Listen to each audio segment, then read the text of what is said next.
Hey everyone, and welcome back to the channel. Today, we're diving into a story that feels less like a quiet teaching moment and more like a pivotal, high-stakes drama. It's the story of Jesus, the temple, and a moment when everything got loud. Picture this. It's Jerusalem, the week of Passover. The city is absolutely packed. People have traveled for miles, many making their pilgrimage to the magnificent temple, the spiritual heart of their world. This place was supposed to be a sanctuary, a house of prayer for all nations. The very presence of God was felt here.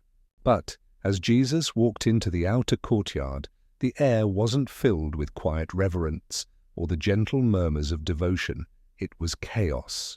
It was loud, it was dirty, and it was overwhelming. See, the temple required sacrifices, doves, sheep, oxen, and people needed to pay their temple tax using a very specific kind of currency. Now, instead of this being a simple, helpful service for pilgrims, the outer court had essentially been converted into a bustling, cutthroat marketplace. Money changers were set up at tables, loudly haggling and swapping foreign coins for the temple currency, often at outrageous exchange rates. They were making a massive profit off people's faith and devotion.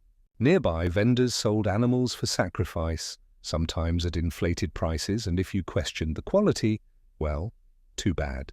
This wasn't about worship anymore. It was commerce. It was exploitation. Jesus saw all this, and something inside him snapped. This wasn't anger, as we usually think of it. It was a fierce, divine zeal for the sacred. His deepest motive was protection. He saw the very purpose of his Father's house being corrupted. He saw the poor being taken advantage of, and devotion being replaced by greed. He didn't just stand there and observe. His conviction demanded action. He grabbed some cords, maybe ropes lying around, and quickly braided them into a whip. Now imagine the scene. One man, quiet for so long, suddenly turning into a force of nature. He began to drive the sheep and cattle out of the courtyard. The air filled with the sounds of hooves, scrambling and startled animals. Then he turned to the money changers. With a furious determination that must have silenced the crowd, he overturned their tables. Coins, silver and bronze, scattered and clattered across the stone floor. It was a powerful, physical rejection of their business. "Get these things out of here!" he commanded, his voice cutting through the noise. He pointed directly at the dove sellers, demanding, "Stop turning my Father's house into a market."